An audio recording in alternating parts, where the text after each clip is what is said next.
So welcome to our webinar, Women in Tech. We're happy to greet you here. So let's start, Anastasia. Yes, hello everybody. Greetings from Hamburg, Germany. My name is Anastasia and I'm happy to greet you all to the Hamburg Business Growth webinar. So thank you for having us here, and a little bit about myself and what I'm doing. I'm contributing to women power in the global leading high-tech aviation company Airbus. And with more than 10 years experience in aviation environment and engineering, I have been working on various challenging projects dealing with digitalization, analytics, and sustainable manufacturing technology deployments. And today, me and my colleague Mila will share with you some tips from our experience. And we hope this will be useful for all of you, but especially for the women. So Mila, now it's your turn to introduce yourself. Yes, hello everyone. My name is Mila and I'm from Berlin. Since 2020, I'm working as Scrum Master at Otis Elevator Company, but I started over 10 years ago as Quality Assurance Manager in a newly created IT department back then, and made my way through QA Team Lead, Project Manager, and finally Key Account Manager. Currently, I'm working a lot with agile methods, and I really hope that our advice today will be very useful for your everyday business. So let's move to our presentation plan, I guess. So this is our agenda for today, and we already introduced ourselves, so this first part is done. And right now we'll talk about the world before and after COVID-19. Here's needless to say that 2020 was the year that changed everything, and we are suddenly living in a new era that no one actually wanted to be in. People have had to quickly adjust and find their place in this new world, but the role of women in technology has also changed due to Corona, in the way that no one could imagine. But did it really change for worse? Let's find it out. Then we'll move to our favorite topic, it's female leadership, where we'll talk about how to push your career in tech and about some cliches, and I guess this will be fun. And the last topic for today will be women in agile. Why women have excellent prerequisites to be agile leaders. I must admit, this is currently my passion, therefore I had to include this topic for our agenda. So I hope the next 60 minutes will be very useful for you guys. And we will leave some time for your questions at the end, so feel free to send them in chat should you have any. Okay, Anastasia, let's go. Yeah, so let's start with the topic that is bugging us for already a year. And unbelievable, the world before and after COVID-19. So guys, we found a great research done by McKinsey just a couple of months ago, and it shows how Corona has pushed companies over the technology tipping point and transformed business forever. Oops. So in just a few months' time, the COVID-19 crisis had brought about years of change in the way companies and all sectors and regions do businesses. And according to the newest McKinsey Global Survey of Executives, their companies have accelerated the digitalization of their customers and supply chain interactions and of their internal operations by 4 years. And the share of digital or digitally enabled products in their portfolio has accelerated by shocking 7 years. So nearly all respondents say that their companies have stood up at the least temporary solution to meet many of the new demands on them, and much more quickly than they had thought possible before the crisis. And what's more, respondents expect most of these changes to be long-lasting and are already making the kinds of investments, but ensure they will stick. In fact, when they ask executives about the impact of the crisis on a range of measures, they say that funding for digital initiatives has increased more than anything else, more than increasing in cost, the number of people in technology roles, and the number of customers. So to stay competitive in this new business and economic environment requires new strategies and practices. And this finding suggests that executives are taking note.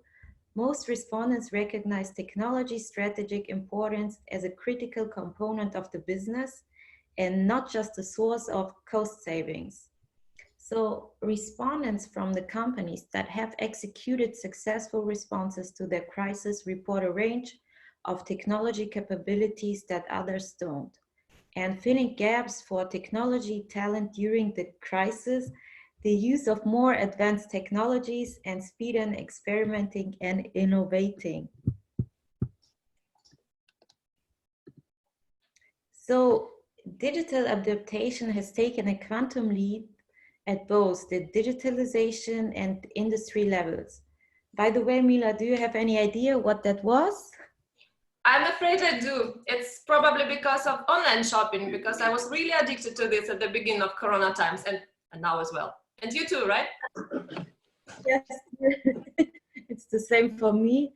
And during the pandemic, consumers have moved dramatically toward online channels, and companies and industries have responded in turn.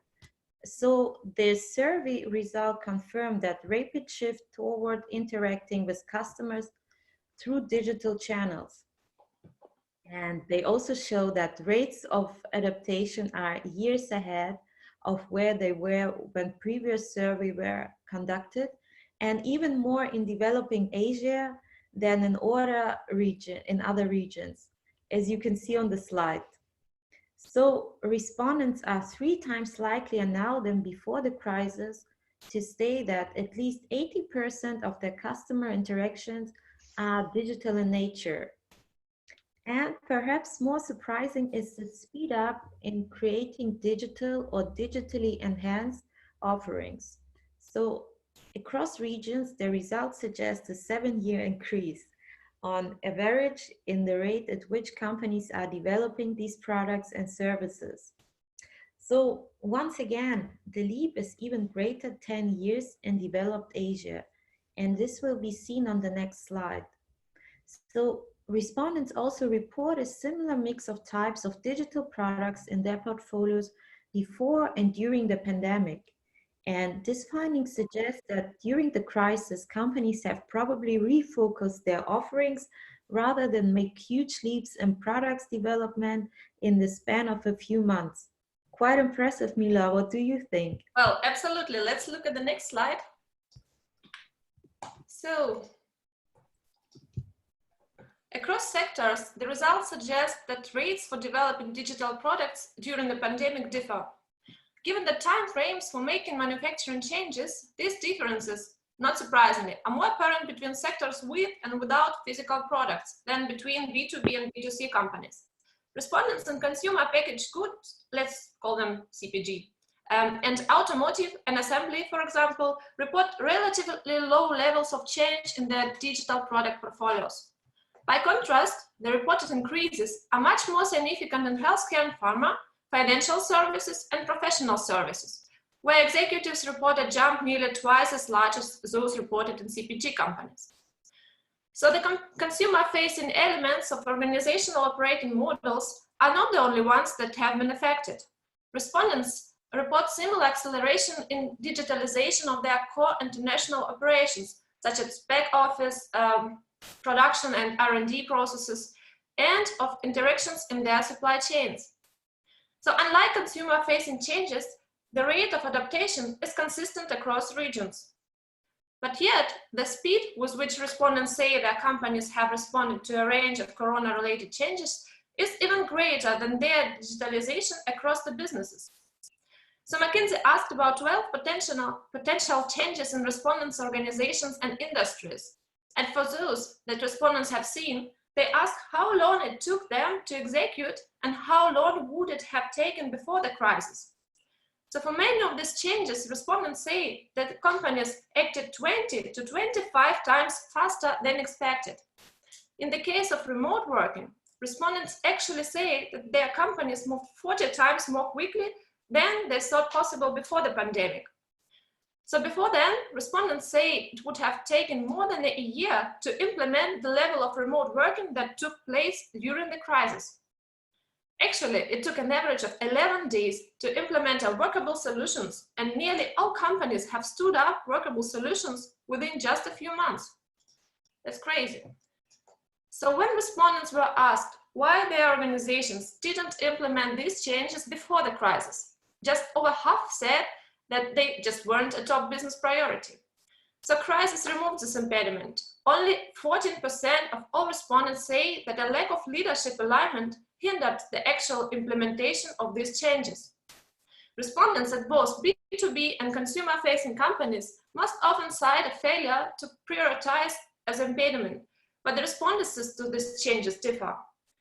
So nearly 1/3 of B2B respondents say that fear of customer resistance to these changes was an impediment, but only 24% of those in consumer-facing industries say the same. So after these two challenges, B2B executives most often cite organizational and technology issues. So the required changes represented too much a shock for established ways of working. Well, IT infrastructure was insufficient, or organizational skills impeded like commitment to and execution of these required changes. So we all had the same, I guess it's typical problems that time. Was it also the same for your company, Anastasia? Yes, exactly. It was exactly the same for us. And true, the largest channels are also the most likely to stick in the long term. And of the 12 changes the survey asked about, respondents across sectors and geographies are most likely to report a significant increase in remote working. So changing customers' needs, a switch to offering that reflect new health and hygiene sensitivities, and customers' preferences for remote interactions. And respondents reporting significant changes in these areas and increasing migration to the cloud are more than twice as likely to believe that these shifts will remain after the crisis than to expect a return to pre-crisis norms. And respondents report that the crisis spurred shifts in their supply chains as well. So the nature of these shifts varies significantly by sector, and they have taken place less quickly than other changes because of contracts that were already in place before the pandemic. So respondents in consumer-facing industries, such as CPG and retailing, often cite disruptions to last-mile delivery, and that is who interface directly with customers. And other shifts, such as building redundancy in the supply chain, are reported more often in sectors that create physical products. Mila, do you have anything to add? Yeah, sorry. These results also suggest that companies are making these crisis-related changes with long-term in mind. For most, the need to work and interact with customers remotely required investments in data security and also accelerated migration to the cloud. But now, the investments that have been made, these companies have permanently removed some of pre-crisis bottlenecks to virtual interactions. So actually, majority of respondents expect that such technology-related changes will last for a long time and will continue for the nearest future for sure.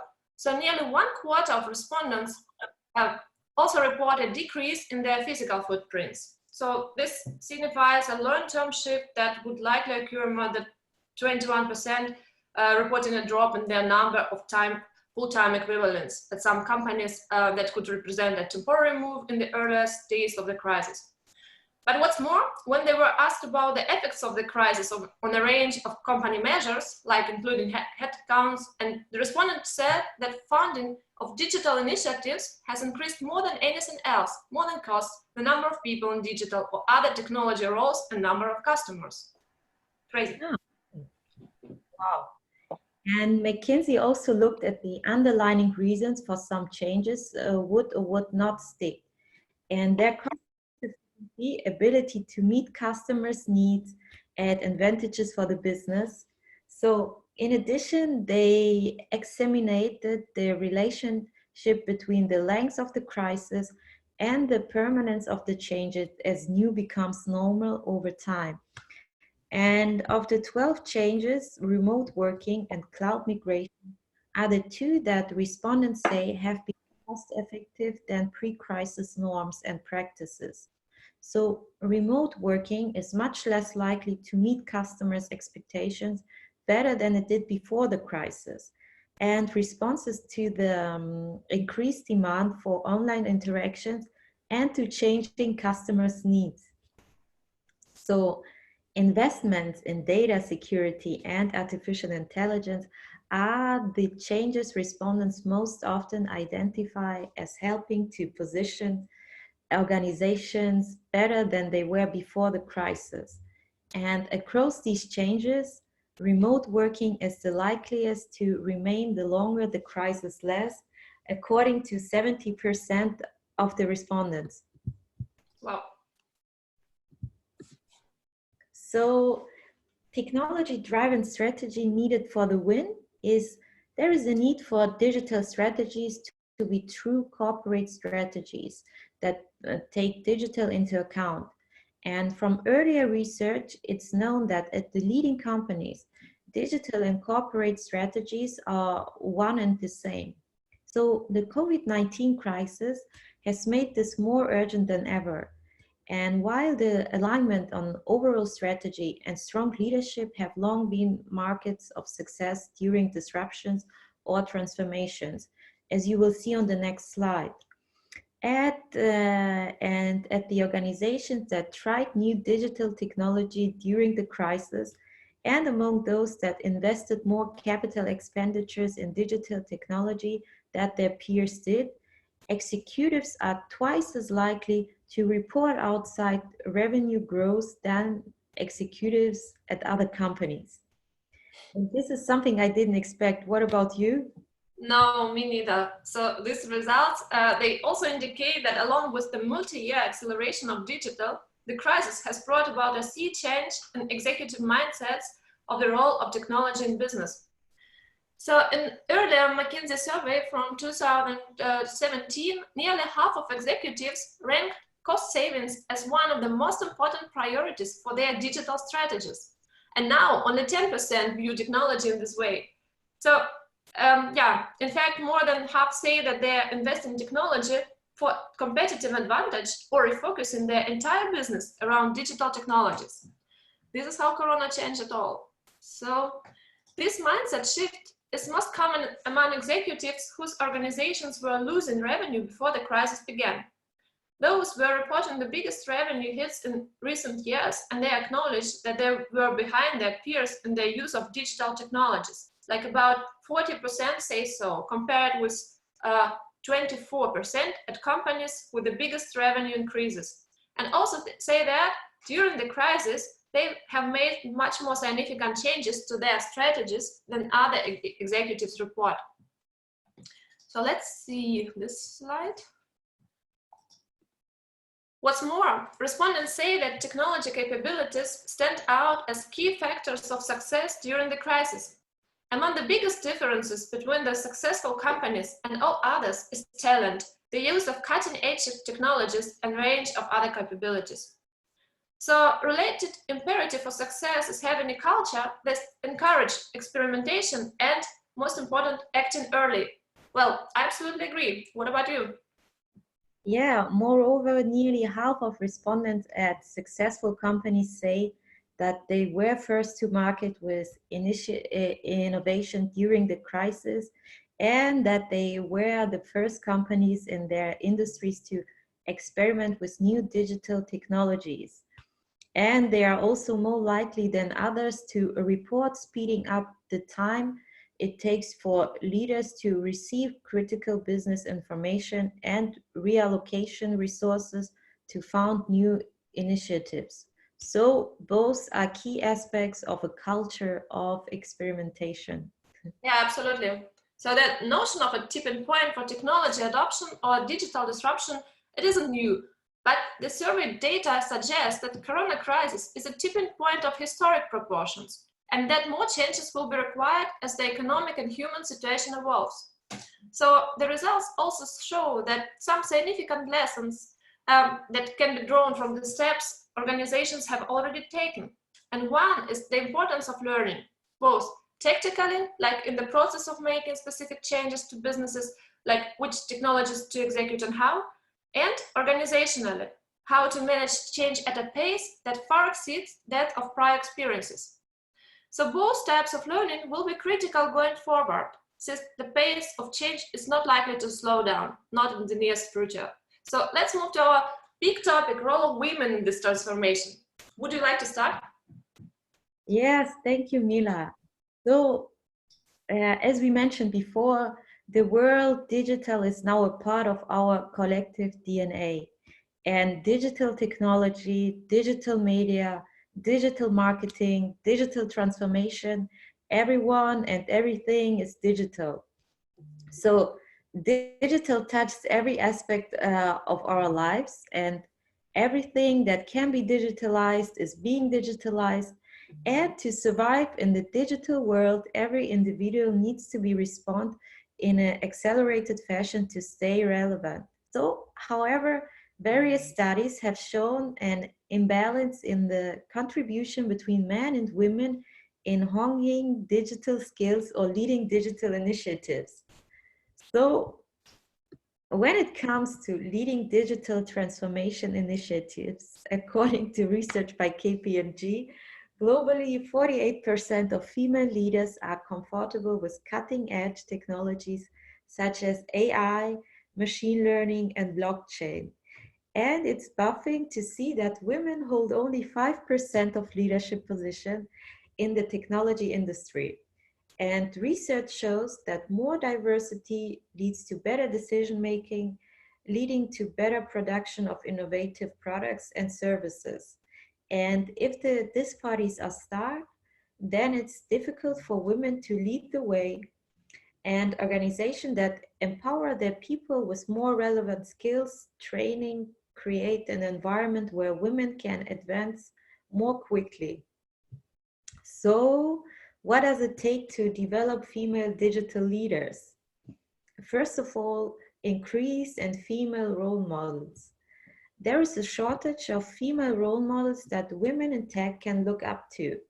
The world's first programmer was Ada Lovelace, and we know nothing about Ada, and we know a lot about Steve Jobs, Mark Zuckerberg, Elon Musk, Bill Gates, etc. These are the face of the male tech industry. And this calls for improving gender balance as an urgency. So, although the shift may take a while, it will ultimately create role models for aspiring generations of women looking for challenging careers. And the second point is enabling women to develop business and entrepreneurship skills. So women possess superior social skills that can result in attractive entrepreneurial reward in the digital age. Such social skills feature predominantly in jobs that women excel in and include skills such as heightened sense of responsibility towards the wider community, greater empathy, more effective communication, and a greater willingness to adapt to changes. So, becoming a digital leader is about providing coding and digital marketing skills and using these skills to create and capture business opportunities. And the third point is founding women tech entrepreneurs. So, getting capital to female lead startups is a challenge. And if the goal is to see more successful tech startups led by women, it may not be enough to encourage women to become digital leaders. And India is currently ranking 70 out of 77 nations on the Female Entrepreneurship Index, and only 2% of venture fundings goes to women-led enterprises, and the gender disparity in this space is only growing.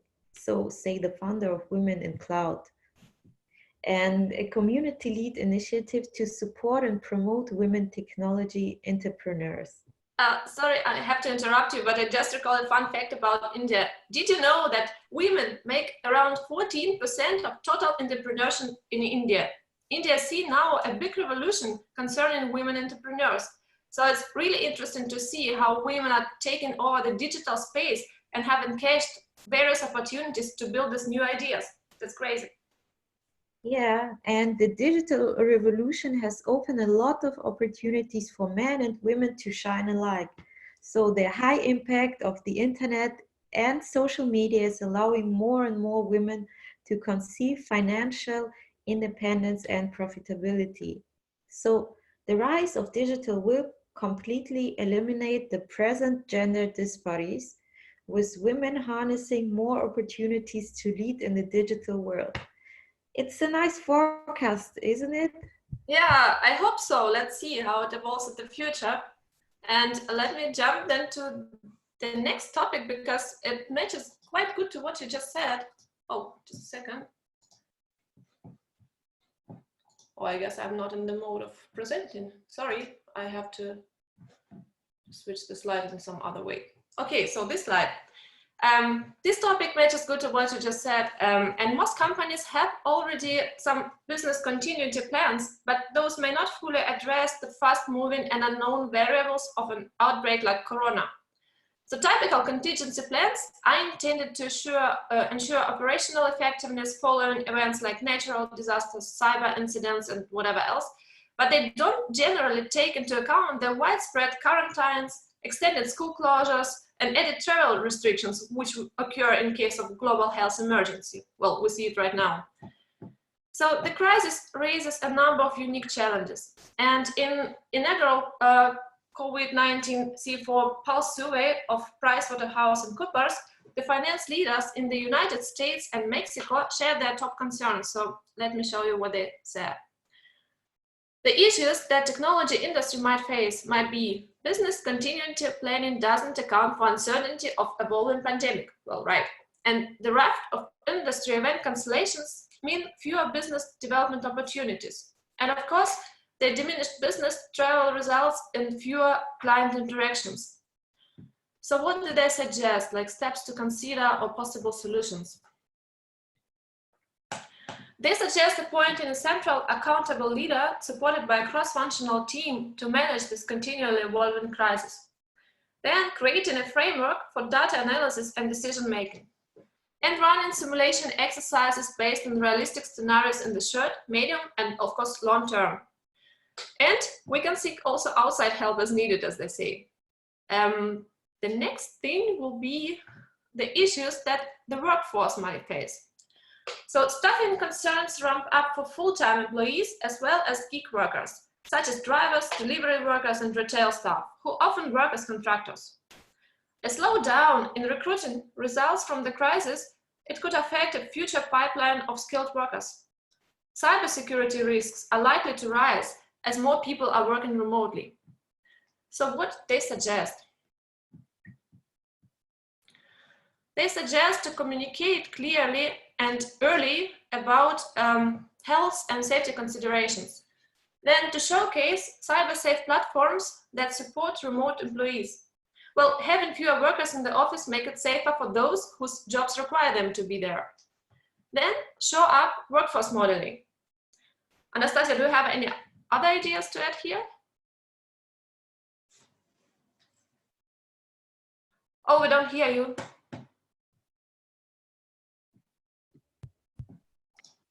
Could be determined critical functions must remain on site and which can be remote. And a very big point, rethink benefits for blue collar workers. I think it's a great practice, or? Yeah, it's a really good practice, especially now we face it also at our company. So then the last part is the issues that the supply chain might face. Production slows as a result of global supply chain disruption.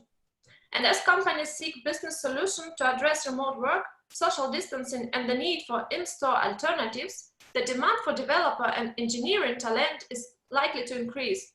So retaining top talent will be essential. And some component manufacturers rely only on one or perhaps two main suppliers. This is also a big problem now. So possible solutions to this is to activate contingency planning for vendor management. Then anticipate and plan for supply chain modifications. And finally, research and operating models with emphasis on supply chain and manufacturing footprint. So this is probably nothing really new, but we still wanted to raise these topics here, and hopefully some of you will find this info useful. So now I guess we can move to our next topic. So would you like to continue, Anastasia? Yes, sure. Thank you, Mila. Let's talk about female lead startups. And I love this topic, We are all so much used to complain about the pandemic, but look, there are also positive effects like global reset, clear sky, animals are appearing on the streets. And this is something we are not used to. But guys, isn't it, and honestly, isn't it somehow cool? I don't know. And as I prepared myself for this talk, I ran into extremely interesting research of Barbara Stewart, CFA. And according to Barbara, 3/4 of new businesses are started by women. And why does this matter? Because the startups of today are the big companies of the future. And there have been multiple obstacles to female founded companies over time, like lack of founding among them, and the pipeline problems has been really, really bad. And of course, not all startups turns into unicorns or private companies worse than $1 billion. But if men start up twice as many companies as women, which has historically been the case even in 2019 and 2020, then all else being equal, there will be twice as many male-founded unicorns than female-founded ones. And therefore, a post-pandemic surge in women-led startups is a leading indicator of the future. Yeah, I find it funny how Barbara know that women are starting so many businesses, because normally statistics on entrepreneurship takes like a year or two to be gathered by the agencies. But she found an interesting early data point. It was printing demand. So yes, even in this year, print is not dead. And as people start new businesses, they normally still need some new logos or brochures or business cards at least. Funny, right? Yeah. So based on this analysis of hundreds of print orders received from, oops, scheiße. Ah, received. Oh, The light is, oh, the, okay, we still see you good. you see Yeah, me? yeah, we see you. It's fun. Ja, wie ich aussehe. But it's Alles fun. cool. And received, based off the analysis of hundreds of print orders received from startups businesses between 1st of April and 1st of September 2020, they found that an incredible 78% were from female customers. And what's more, almost 90% of those orders required design support, which suggests that many women are creating and launching a brand for the first time. So printers handle jobs for a broad range of industries, and they know who is marketing and when based on the type and volume of material going through the presses. So how does this recent data compare to pre-pandemic printing? And pre-lockdown, the split between orders from male and female startups was much closer than 50-50. So there is a significant shift happening. And during the pandemic, she saw a need for independent financial advice. So she started a Zoom hotline, providing it for free for women. And this summer, she spoke with 35 women across the globe about money management issues. And so, what was the number one topic of discussion? Nearly half of call participants wanted to talk about how to found a new businesses. So let's have a look at the new trends. Yeah. So there are three additional trends that have implication about these post-pandemic women-led startups. First of all, women-led startups will be purpose-led. That 2019 to 2020 global study she referenced early concludes, and in the majority of these economies, women more often than men agree that they started a business because they want to make a difference in the world. And of this evidence, women entrepreneurs appear more purpose-driven than men. And this tails exactly with one of her key findings about women and investing in 2013. She interviewed 100 smart women around the world and asked them how they were investing their money. And more than half told her they were investing in causes and concerns that matters to them, not just to make money. And in the next year, she conducted research on the same topic of various banks, and this findings was consistent. So women are focused on promoting health, the environment, sustainability, gender equality, and other forms of social justice. And women want to take action to do something about today's issues. And starting a new business is a powerful way to accomplish that. The second point is women lead startups may be bigger than we think. The traditional cliche is that women lead startups are often very small businesses that don't need much in the way of capital. But read between the lines, and it implies that women lead startups is selling some handmade stuff on eBay. But some pre-pandemic research that Barbara conducted last year showed that over a quarter of women who had a big idea had invested more than $100,000, and that's a lot. And the third point, great progress on entrepreneurship around gender is being made at the same time. So before the pandemic in 2019, women accounted for 88% of all businesses started by women in the United States. And that's a big step forward. And many people are asking, what is the new normal is going to look like post-COVID-19? When it comes to class of 2020 startups based on the early pipeline data, the future is female, diverse, and purpose-driven. This sounds great, isn't it? Yeah, finally, yeah. So let me tell a few words about Barbara. Barbara Stewart is one of the world's leading researchers specializing in women in finance. So guys, check her works for Enterprise Investor. She writes really a lot about this women statistic, which was our interest point. And should you need a link, feel free to ping me or Anastasia on LinkedIn. Yeah, so I really recommend to read her works. And then let's move to our next point. This is well-being and mental health in this hard time. So we're all having a quite hard time with this corona thing. And there might be a lot of different opinions on this, but the statistics says that in Western Europe, men represent a slightly majority of coronavirus cases, like 52 to 58%, but around 70% of coronavirus deaths. So in contrast, in South Korea, men represented less cases of coronavirus cases, about 40%, but still a slight majority of deaths, like around 52. So the largest proportion of deaths, male to female ratio, in confirmed cases, of course, was observed in Thailand, Albania, and Wales. This was the state of September 2020. And the highest death rate reported in men may be partially explained by already existing cardiometabolic diseases, or as well as high prevalence at risk behaviors such as alcohol abuse or tobacco smoking. So interestingly, women seem more likely to follow hand hygiene practices, and this decreases the infection risk. This is quite funny. And our next point.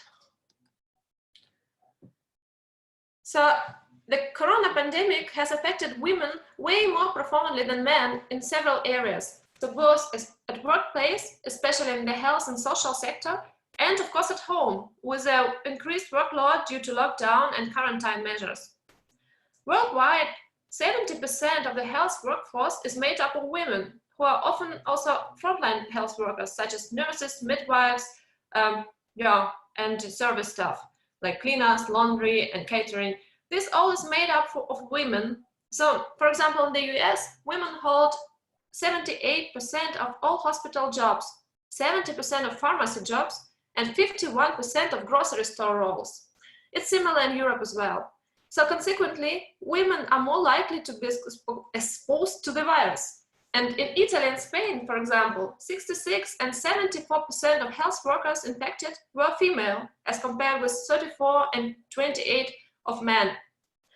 But nevertheless, we should consider this pandemic as a big opportunity to build better, stronger, and more resilient societies that could bring relief as well as hope to all women on the earth.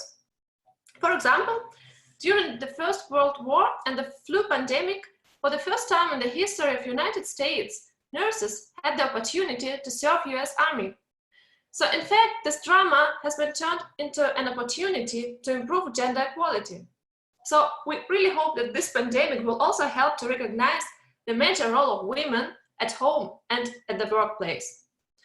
And actually, to achieve this goal, the UN recommended allocating additional resources to protect women, so putting women at the center of policy changes and collecting more sex disaggregated data to analyze the impact of pandemics on women.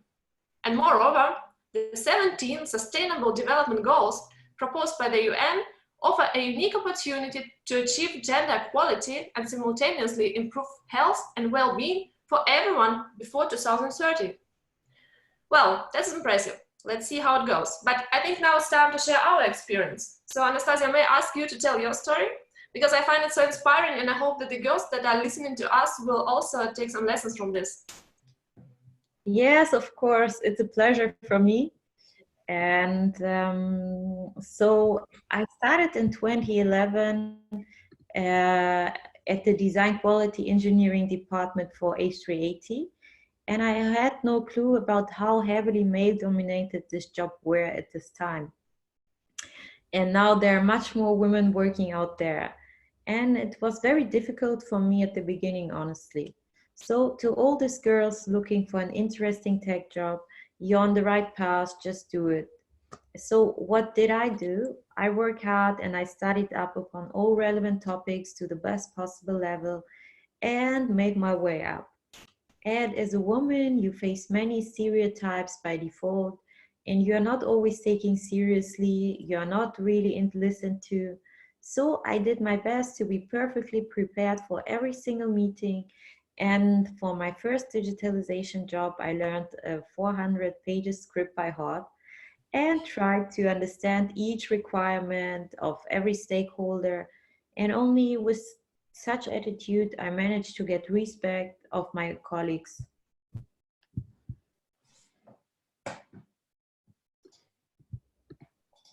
And let's talk about pushing your career in tech.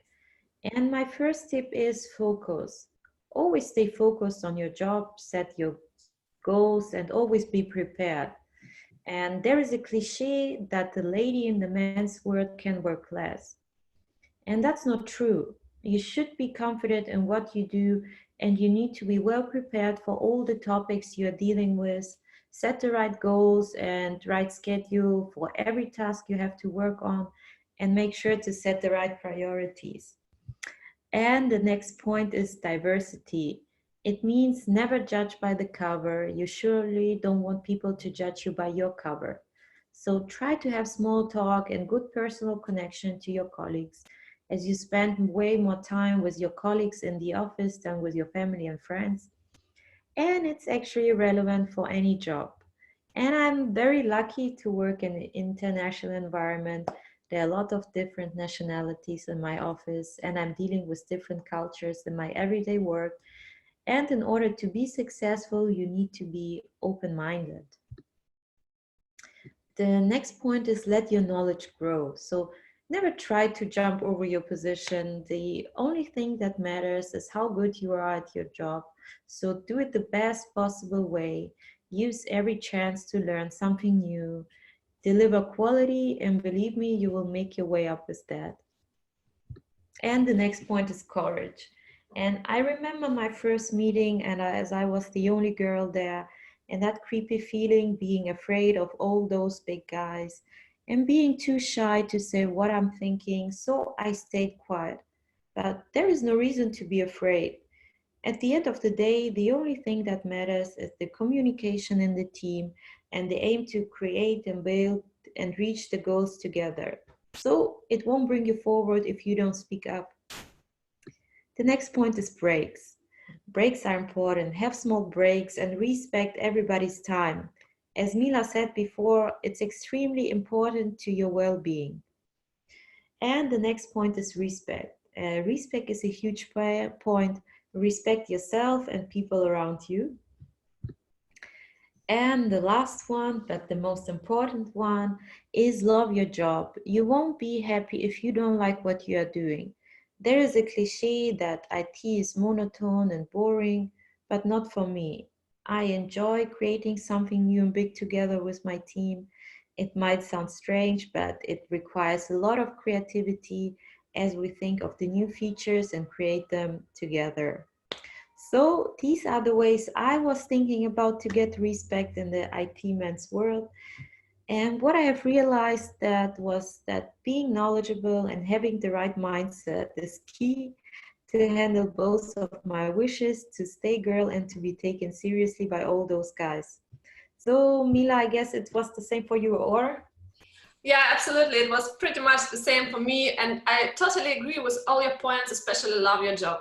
It's really important. And these cliches that women can work less or have it easier as men or cannot do a tech job, I really get angry when I hear this. As guys, come on, we're living in 21st century. So we just cannot tolerate any type of inequality.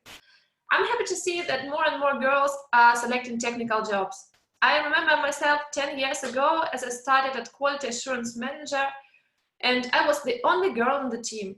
It was creepy.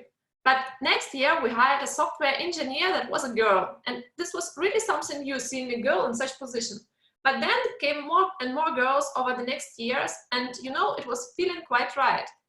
So now I'm working in an engineering company, and we do have a lot of female engineers, and I guess some of them are watching this video now. So I think it's really cool, and I'm happy for this. But let's see, maybe one major point what I wanted to tell here.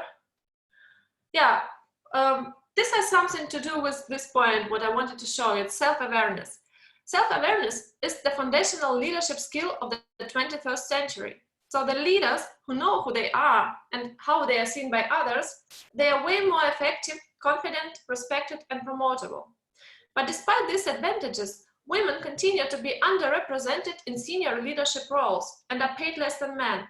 So gender inequality has many reasons, but focusing on the role that self-awareness plays can give women tools to address some of these disparities. So why aren't women's self-awareness advantages translating into better represented in senior leadership roles? Are there any lessons from the self-awareness literature or something that we can explain this persistent gap or how we can close it? Well, let's see. There is a study that male students tend to overestimate their own abilities, whereas female students tend to show higher motivation and are continuously improving their knowledge. And this actually explains a lot because women, they are often underestimating themselves and are seldom getting good feedback. And when they're getting feedback, they're taking it close to heart.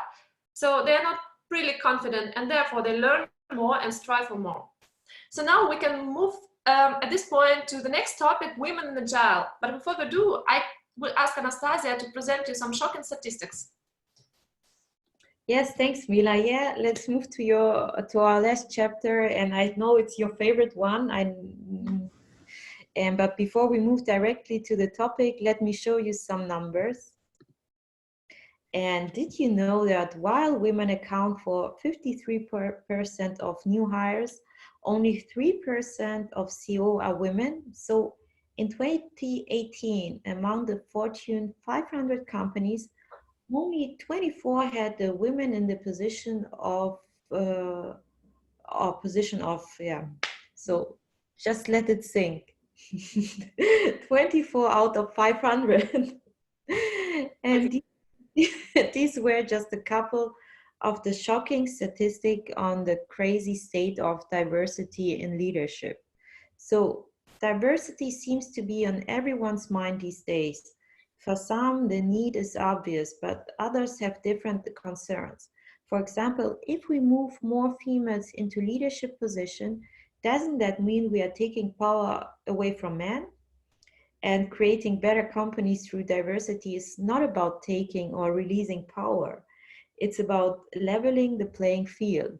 So it should not matter whatever you are a man or a woman or what your nationality, sexual orientation, age or religion is. What does matter is what you're bringing to the table. So basically, we all agree that we want to have the best leaders in our organization, and gender should not affect how we make that decision. Do you agree, Mila? This new world needs more female leaders, and this shift is happening now. Yeah, definitely. And as I already said, I hate hearing these cliches that men are better designed for management positions. However, I think that this stereotype has its roots in the past century, where women were indeed not that flexible in their life planning, and they were really dependent on men. But back then, it was also normal that men occupied all managing positions. And to my opinion, it was because of their management style. It was rough and straightforward, and it was a classic waterfall style, tough and without compromises. So honestly, it's hard to imagine a woman acting like this. So of course there were some, and we also have some examples in politics. I mean, look at us Germans, but it's not a typical portrait of a woman.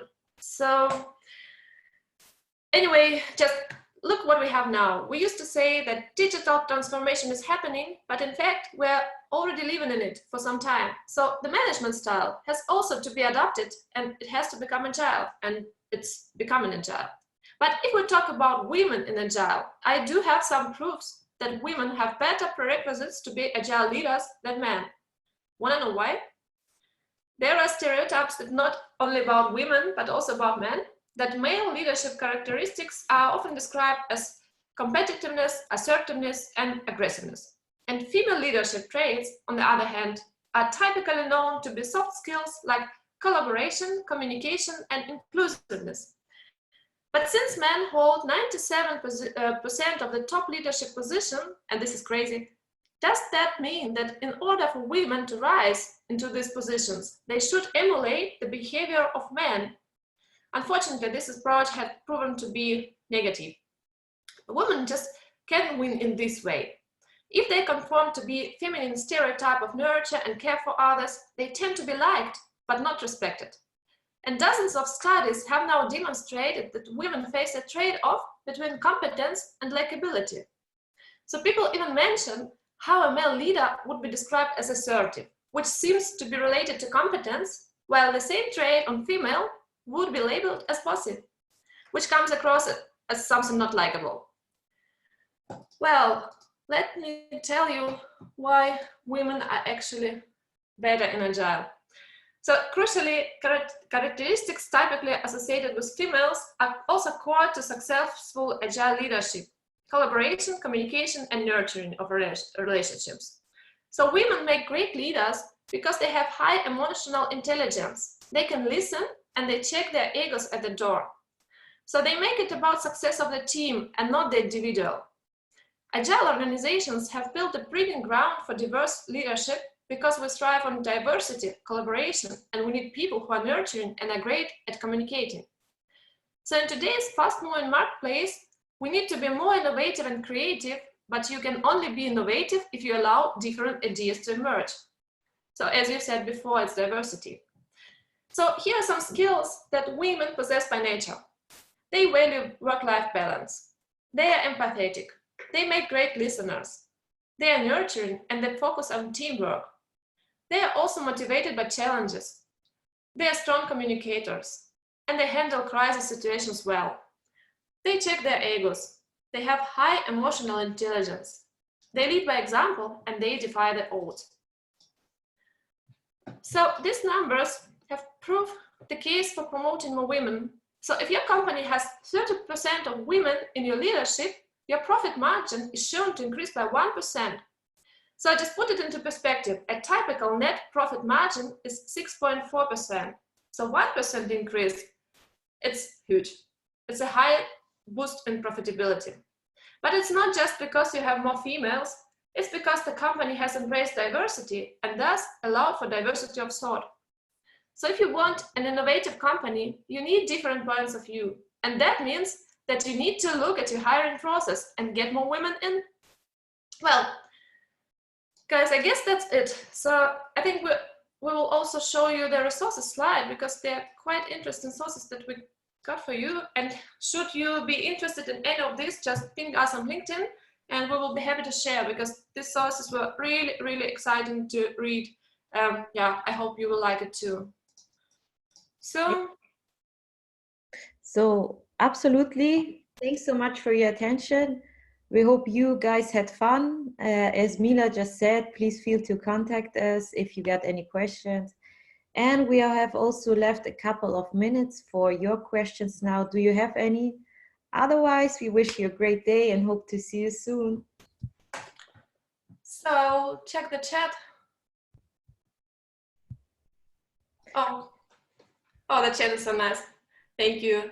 So I see no questions so far. I hope you guys had fun, and thanks for inviting us. Then I would suggest we will pass to Sadia.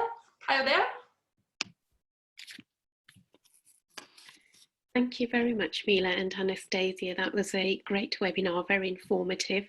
And I hope everybody who's attended today will take a lot from this. I know I myself will. So thank you for taking the time to share all of that information with us. I would just like to take just 5 minutes from everybody here to just inform you of further support that's available to small businesses in the Humber region. If you're able to just click to the next slide for me.